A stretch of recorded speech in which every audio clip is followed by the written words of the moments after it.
Welcome to today's episode. I'm Derek Greer. We are going to be talking today about how to dress for success. In today's competitive world, it can be difficult to stand out from the crowd. So we're bringing in our subject matter expert when it comes to fashion, Virginia Mattox, who's going to offer up some tips and tricks to help us make sure that we dress to impress for that initial interview. With these guidelines in place, we can make sure that our potential employers remember us for all the right reasons and not the wrong ones. So come along again today on another episode of Tools of the Trade.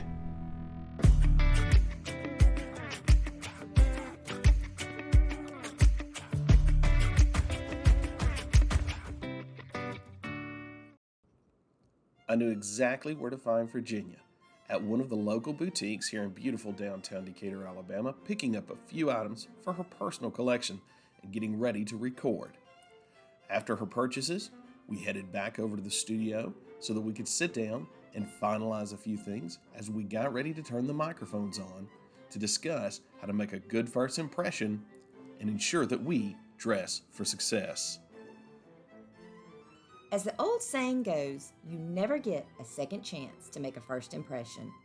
First impressions are crucial. They can make or break an opportunity. It's human nature to make a judgment about somebody when you first meet them. But did you realize that a stranger can form a lasting opinion about you within 7 seconds? First impressions are based on two main factors, both our appearance and our behavior. Appearance is defined as the way someone or something looks. Your appearance is created by everything a person can see, from your hair down to your shoes. An example of a sloppy appearance would be a person wearing an ill-fitting, wrinkled shirt and tattered jeans. There are three main components that factor into our appearance: our hygiene, grooming, and dress, which we will discuss more in depth in a minute. The other main factor of a first impression is our behavior. Behavior is defined as the way in which one acts or conducts oneself, especially towards others. Examples of behavior are the way we greet someone, our handshake, making good eye contact, facial expressions, posture, and body language. Even time management is an important component of behavior. Personal hygiene is how you care for yourself. Our personal hygiene practices impact others' impressions of us and social acceptance. Good personal hygiene habits also increase self-confidence and are crucial to overall health and wellness. Showering. It's important that one bathes and has freshly washed hair before an interview. Clean and trim fingernails. This is especially important for individuals that work in the food industry. Nail polish should be in a conservative tone. Well-brushed teeth and fresh breath are a must for making a good first impression. Smoking or eating foods with a pungent odor like garlic should be avoided prior to an interview. Use mouthwash or a mint if you feel self-conscious about your breath. Apply deodorant is always crucial to controlling body odor. Bad body odor can be an instant turn-off.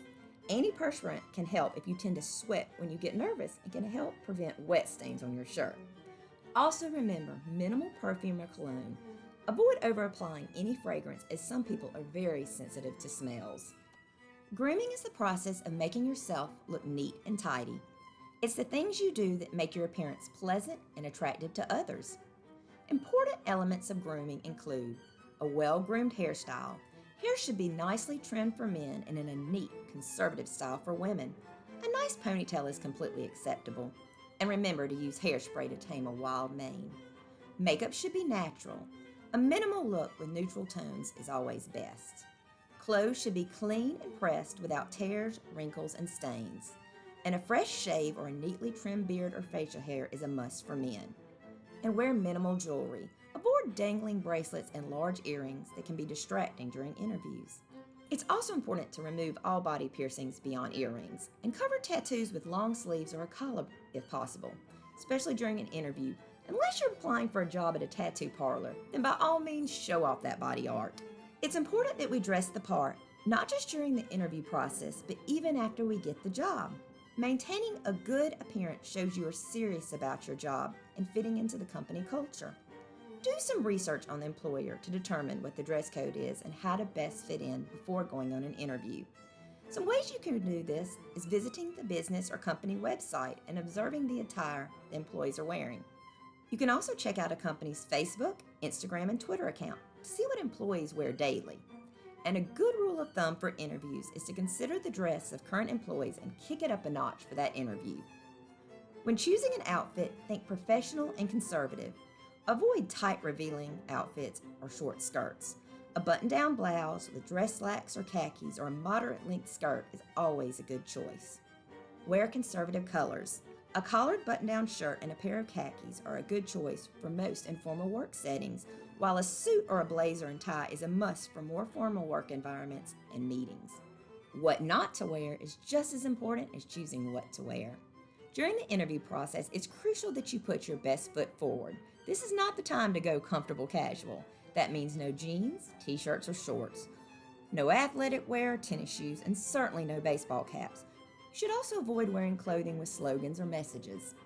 Here are some additional reminders to make that great first impression at your interview. Like I said earlier, your appearance is created by everything a person can see from your hair down to your feet, so don't forget your shoes. A pair of conservative dress shoes that are clean and polished are always a good choice. While high heels are optional for women, they should have a moderate height heel.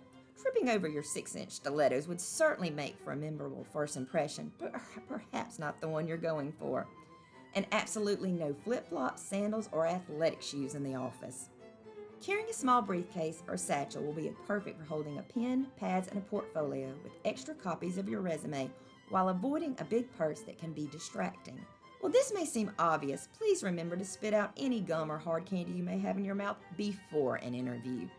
It's also crucial that your cell phone is turned off or on silent mode during an interview. The cell phone chirps and chimes can be very distracting to an interviewer. Sometimes it's a good idea just to leave the cell phone in the car if you're prone to being distracted by it. Dressing professionally does not have to cost an arm and a leg.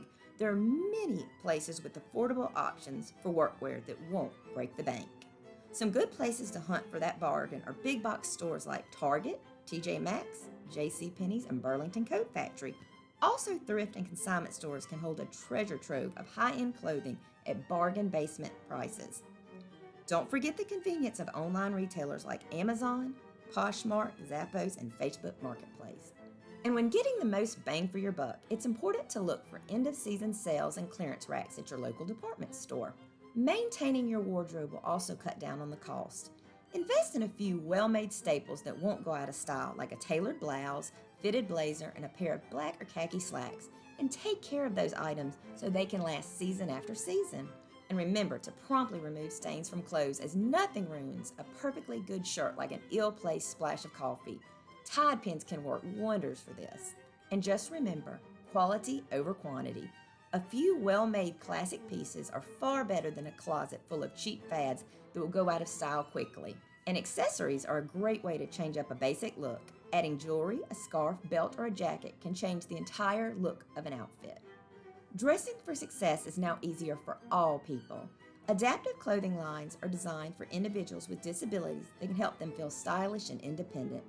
These clothes are designed with discreet modifications, like magnetic closures instead of zippers, that make them easier and more comfortable for an individual with mobility issues and other disabilities to wear. Target is just one of the latest retailers to introduce their own line of adaptive wear. Now that you have the clothing part down pat, here are some additional tips for that successful interview. Always research the company before an interview so that you are knowledgeable and can answer questions appropriately. Arrive at least 10 to 15 minutes before the interview. This ensures you will not feel rushed. On entering the room, greet everyone with a warm handshake and a smile. And remember to maintain appropriate eye contact with the interviewer. It's also important to have good posture. Avoid slouching in the chair and fidgeting. It's okay to ask for clarification if you do not understand a question or need something repeated. And do not interrupt others that are speaking. At the end, ask thoughtful questions. And remember to send a follow thank you note or email after the interview. This is just a little touch that can help set you apart from other applicants. It's quiz time. Now let's put together everything you've learned. You're going to look at several individuals and decide who is best dressed for success. Out of these 3 individuals, who is set to make the best lasting impression at their interview at the bank?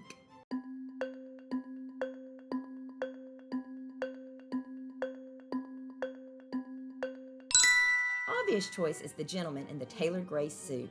Not only does his ensemble look pulled together with a crisp undershirt, coordinating tie, and pockerchief, but his hairstyle is clean and facial hair is nicely trimmed. This guy is definitely dressed for success and will leave a lasting first impression for that interview. Quiz number 2. Here are 3 more individuals. It's your turn to decide which person is dressed most appropriately for the workplace their interview is going to be at Target.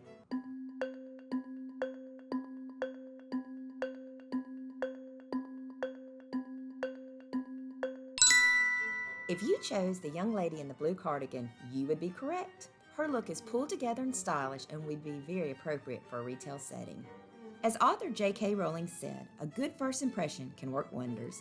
Hopefully the tips and tricks presented to you during this presentation can help guide you towards making that great first impression and continued success in your career and beyond. If you have any further questions concerning today's topic, please don't hesitate to reach out to us. If you have ideas on future videos or trainings, topics, or special guests that you think would be interesting or educational for yourself, your staff, or the people that you serve, please send that information to me, Derek Greer, or Virginia Mattox, who's assisting in producing Tools of the Trade. Thanks for joining us on today's broadcast, and we look forward to seeing you again very soon.